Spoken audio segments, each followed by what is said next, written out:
Egypt, land of pharaohs and pyramids, where time itself seemed to bow before the weight of millennia.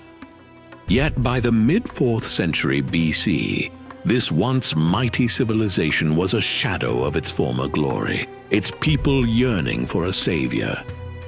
From the north, a young king, barely out of his teens, swept across the known world, conquering all in his path. Alexander the Great. His eyes were set on the Persian Empire, and Egypt lay directly in his path. But what awaited Alexander in the land of the Nile was not the fierce resistance he expected. Instead, he found a people desperate for liberation, a culture ripe for transformation, and a destiny that would intertwine his name with the very soul of Egypt. Forever. This is the story of how a conqueror became a pharaoh, a god, and a legend. This is the story of Alexander in Egypt.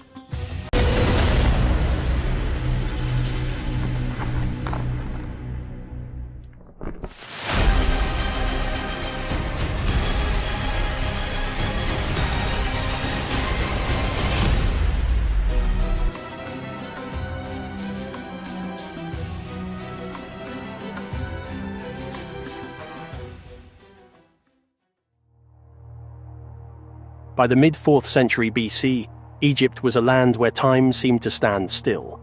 The ancient pyramids, like the step pyramid of Djoser at Saqqara, had watched over the desert sands for over 2 millennia. The legacies of pharaohs like Nefertiti, Akhenaten, and Tutankhamun were already 1,000 years old, their names whispers on the desert wind. Yet Egypt's glory had faded due to foreign invasions and internal strife, leaving its people yearning for revival.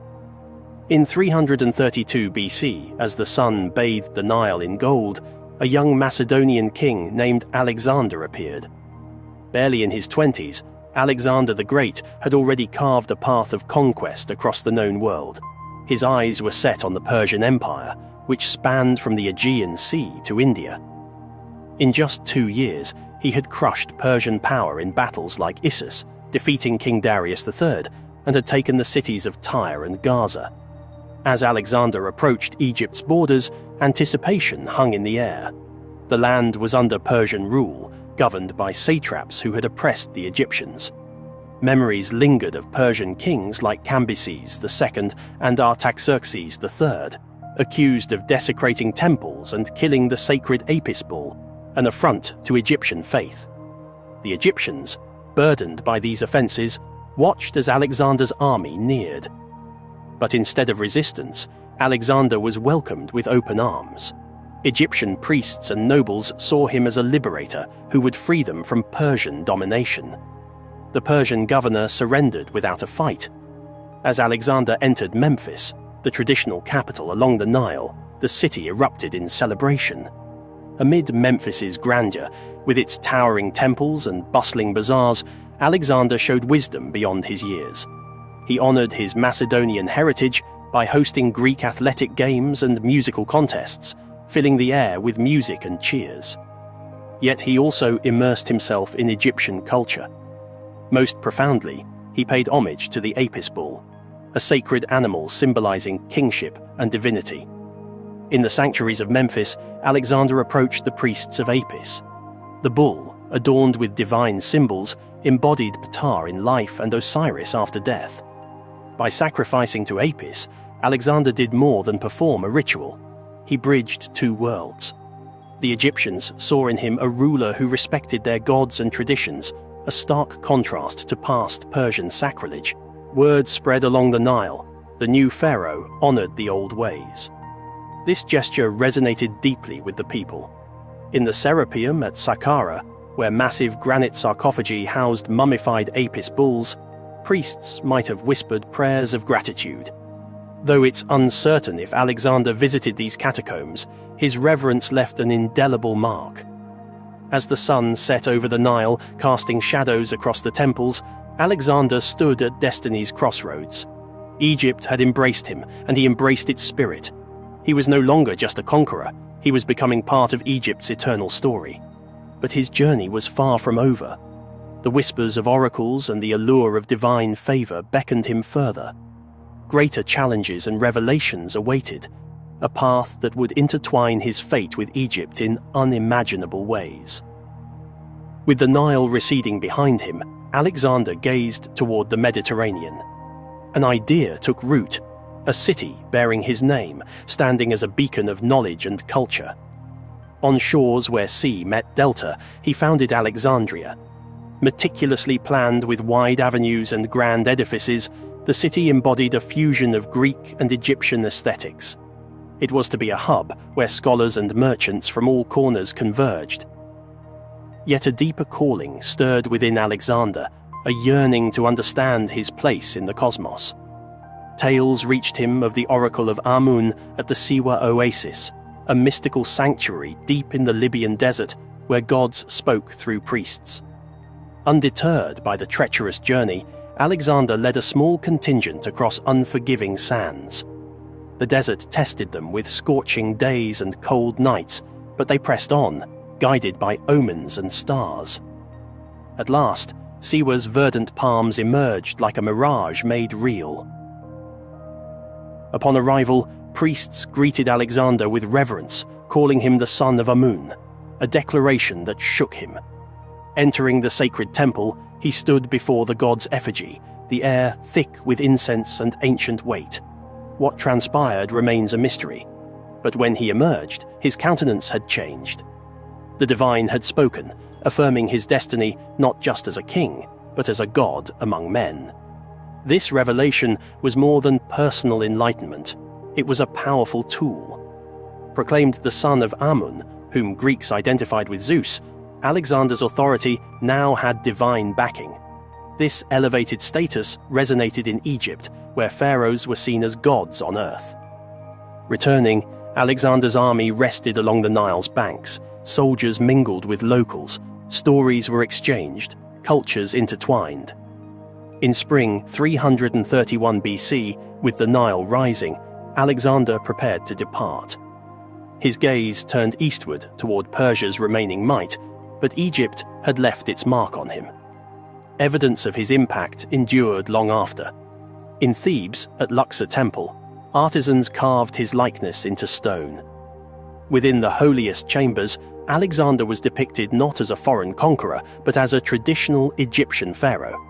Clad in royal regalia, he offered tributes to gods like Amun-Ra, his features immortalized alongside ancient rulers. These images were more than art. They symbolized a new era. Alexander's embrace of Egyptian customs signified a cultural fusion that would shape the region for centuries. Egyptians saw in him a continuation of their divine lineage. Greeks found in Egypt a wellspring of wisdom. As years unfolded, Alexandria flourished beyond imagination. The great library amassed knowledge from across the world, becoming a beacon of learning. The lighthouse of pharaohs rose from the harbour, its light guiding sailors, a metaphor for the enlightenment the city offered.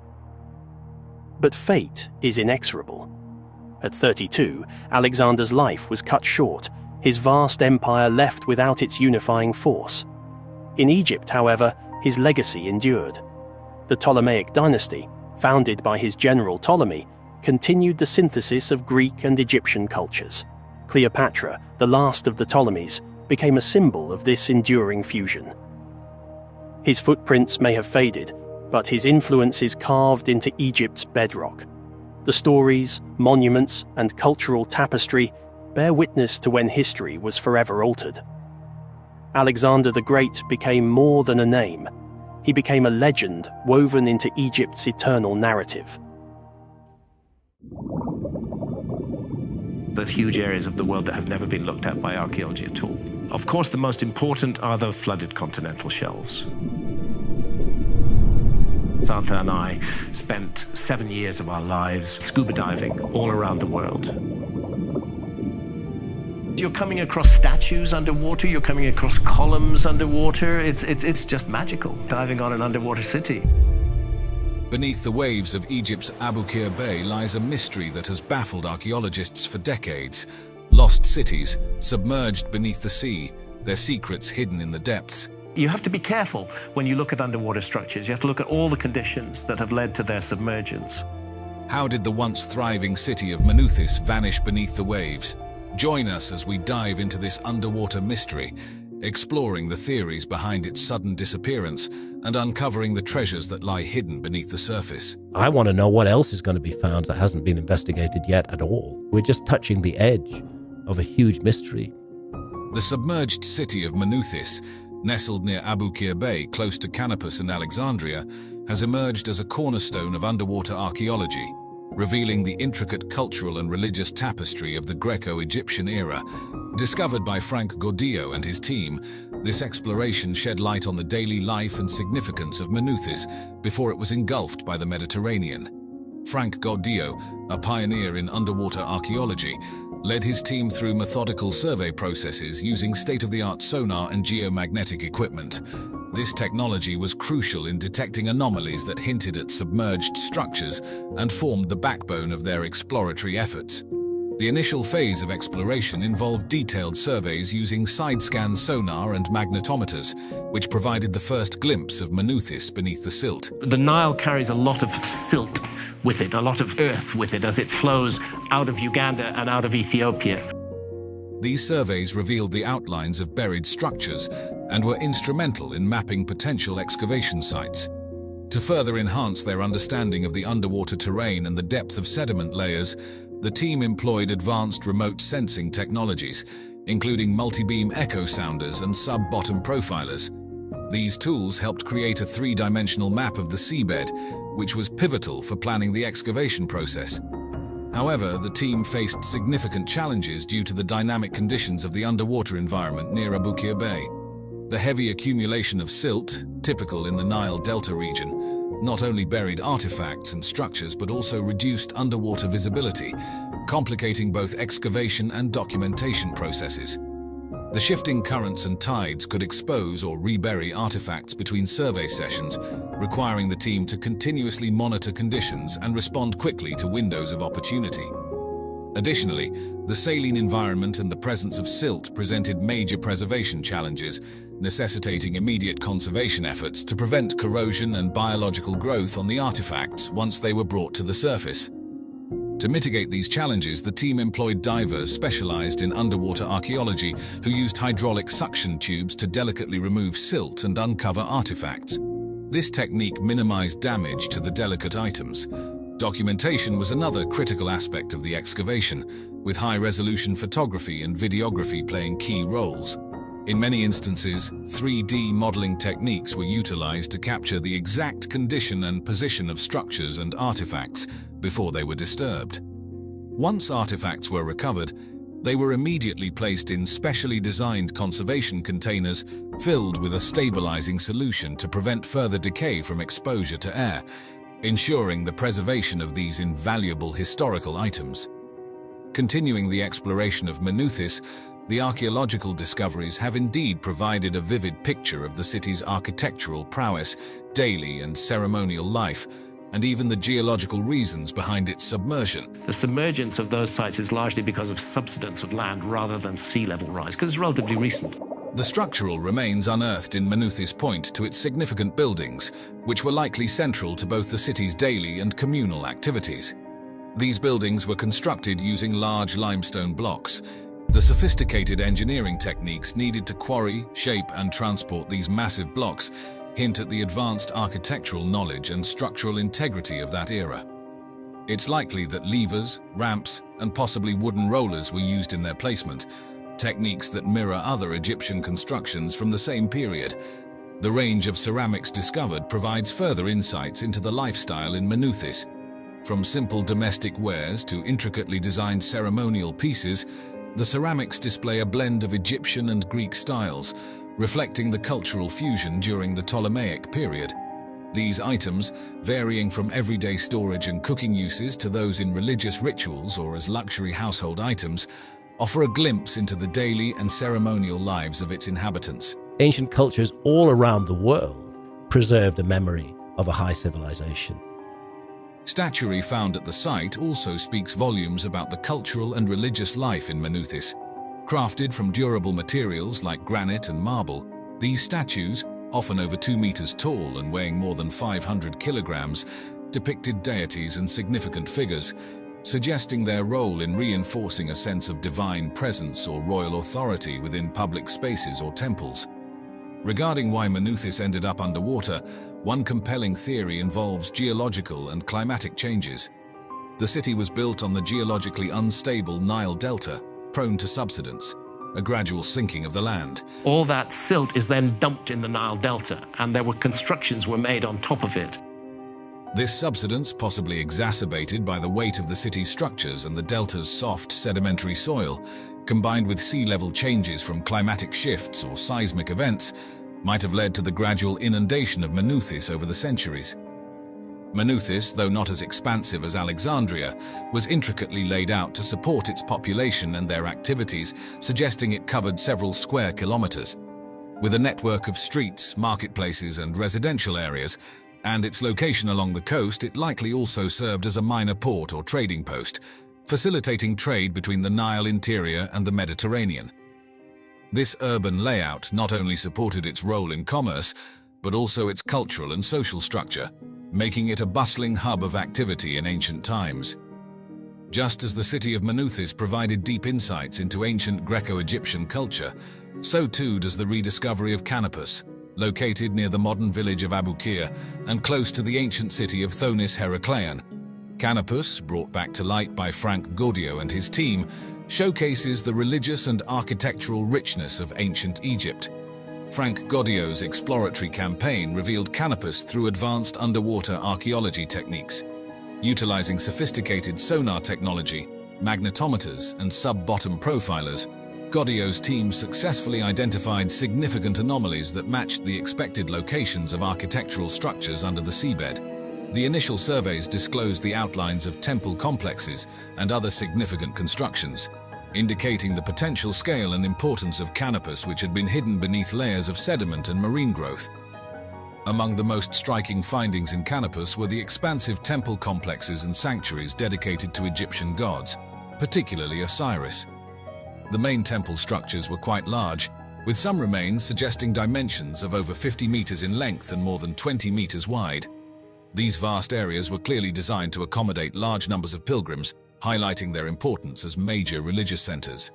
The construction materials of these temples were primarily limestone and granite, with giant blocks weighing up to 10 tons each. These materials were not only selected for their durability, but also for their aesthetic qualities, vital for such culturally and religiously significant structures. Moreover, the temples featured intricate carvings and hieroglyphics that were both decorative and narrative, telling the stories and rituals associated with the deities worshipped within. The sanctuaries also yielded a wide array of artifacts that paint a vivid picture of the religious practices and daily life surrounding these structures. Numerous statues, mainly crafted from granite and basalt, have been recovered. These statues, which vary in size with some standing several meters tall and weighing hundreds of kilograms, often depict gods and goddesses and were intended as focal points of worship. Additionally, ritual objects such as ceremonial cups, incense burners, and offerings tables were found, crafted from materials like alabaster and bronze, which signify their sacred uses and the affluence of the temple complexes. Canopus was not only a significant site for the worship of Osiris, but also played a central role during the Mysteries of Osiris, an annual festival that drew devotees from across the region. This underscores the religious importance of the city. The art and architecture of Canopus reflect a blend of Greek and Egyptian influences, typical of the Hellenistic period in Egypt, evident in the hybrid designs of the temples and the iconography of the statuary. The reason Canopus found itself submerged is largely attributed to geological processes such as subsidence and rising sea levels over the millennia. Built on the unstable sediments of the Nile Delta, the city was vulnerable to the shifting land masses and the slow encroachment of the Mediterranean Sea, processes that gradually led to its submersion and preserved its relics beneath the sea.